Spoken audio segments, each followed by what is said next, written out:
الحمد لله والصلاة والسلام على من لا نبي بعده حامدا ومصليا أما بعد فأعوذ بالله من الشيطان الرجيم بسم الله الرحمن الرحيم ولا تهنوا ولا تحزنوا وأنتم الأعلون إن كنتم مؤمنين صدق الله العظيم. قائد ملت ہندو مسلمان سکھ عیسائی بھائیوں اور دیگر مذاہب کے ماننے والے ہندوستانی بھائیوں، آج کی اس تاریخ جشن یوم جمہوریہ کے موقع پر آپ حضرات نے مجھے لب کشائی کی جسارت کرنے کا موقع دیا. سچ بات تو یہ ہے کہ میں اس کا اہل ہی نہیں ہوں اور نہ میری زبان اس لائق ہے اور نہ میرا مطالعہ اتنا وسیع ہے کہ عظیم الشان ہندوستان کی عظیم الشان آزادی سے لے کر اب تک کی تاریخ کو بیان کر سکوں. میرے محترم دوستو، آج ہندوستان کے گوشے گوشے، ہندوستان کے چپے چپے، مختلف تنظیموں، مختلف اداروں میں غیر معمولی دھوم دھام سے یوم جمہوریہ کا جشن منایا جا رہا ہے. غلام ہندوستان کی کہانی اور آزادی کی داستان سنائی جا رہی ہے. مجاہدین آزادی کو خراج تحسین پیش کیا جا رہا ہے. ایسے وقت میں ہمیں بھی ایک طرف اپنے اسلاف کی قربانیاں یاد آتی ہیں تو دعائیں مغفرت کے لیے ہاتھ خود بخود اٹھ جاتے ہیں، تو دوسری طرف مسلمانوں کے دردناک واقعے سامنے آتے ہیں تو دل خون کے آنسو روتا ہے اور دل سے ایسی آہ نکلتی ہے کہ خدا کی قسم ہمارے اکابر و اسلاف کو اس کا تصور بھی ہوتا تو اس دیش کو کبھی بھی انگریز کے پنجے سے چھڑانے کے لیے، اس دیش کو آزاد کرانے کے لیے اتنی بڑی بڑی قربانیاں نہ دیتے. اگر انہیں یہ معلوم ہوتا کہ ایک دن مسلمانوں کے اوپر ایسا آئے گا کہ جس دن مسلمان آزادی کی جگہ انگریزوں کی غلامی کو پسند کریں گے تو خدا کی قسم وہ کبھی بھی شمشیر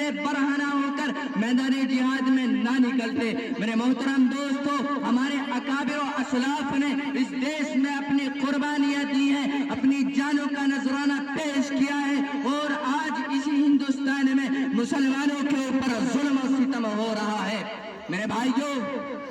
یہ وہی ہندوستان ہے کہ جس کی آزادی کے لیے 1857 میں 51,000 علماء شہید ہوئے، جس کی آزادی کے لیے دلی کی چاندنی چوک سے لے کر خیبر تک کے تمام درختوں پر صرف اور صرف علماء کی گردن لٹکائی گئی تھی، جس کی آزادی کے لیے 1857 سے لے کر 1947 تک 21 لاکھ مسلمانوں نے جامع شہادت نوش کیا، جس کی آزادی کے لیے 80 علماء کرام کو بورے میں بند کر کے دجلہ راوی میں ڈال دیا گیا اور گولیوں سے بھون دیا گیا، جس کی آزادی کے لیے ٹیپو سلطان نے اپنی جان کی بازی لگائی تھی، جس کی آزادی کے لیے شاہ اسماعیل شہید نے بالا کوٹ کی پہاڑی پر اپنی گردن کٹوائی تھی، جس کی آزادی کے لیے مسلمانوں نے تن من دھن سب کچھ قربان کر دیا تھا. اگر ہمارے اکابر کو یہ معلوم ہوتا کہ خدا کی قسم کہ ایک دن مسلمانوں کے اوپر ظلم و ستم کا پہاڑ توڑا جائے گا تو کبھی بھی اس دیش کو آزاد کرانے کے لیے اتنی بڑی بڑی کوشش نہ کرتے. اگر انہیں یہ معلوم ہوتا کہ مسلمانوں کو اپنے حق سے محروم کیا جائے گا، مسلمان بچوں اور بچیوں کو گولیوں کا نشانہ بنایا جائے گا، مسلمان مدارس اور مساجد میں پڑھنے پڑھانے والوں کو دہشت گرد کہا جائے گا، ان کے قبرستانوں پر غاصبانہ حملہ کیا جائے گا، ان کی مسجد اور مدارس کو توڑا جائے گا، طلاق ثلاثہ کے مسئلے کو چھیڑ کر مسلمانوں کو بھڑکایا جائے گا، بابری مسجد کو مسمار کرنے اور رام مندر کو معمار کرنے کی سازشیں کی جائیں گے اور کبھی NRC CAA اور کبھی NPR جیسے کالے اور گندے قانون لا کر مسلمانوں کو ڈیٹینشن کیمپ میں ڈال کر ٹینشن میں ڈالا جائے گا. اگر ہمارے اکابر کو یہ معلوم ہوتا، خدا کی قسم انہیں اس بات کا تصور بھی ہوتا تو خدا کی قسم وہ کبھی بھی اس ملک کو آزاد کرانے کے لیے اتنی بڑی بڑی قربانیاں نہ دیتے. اسے دیکھتے ہوئے ایک شاعر نے کیا ہی خوب کہا ہے جب وقت پڑا تھا گلشن پر ہم سے ہی لہو کا دان لیا،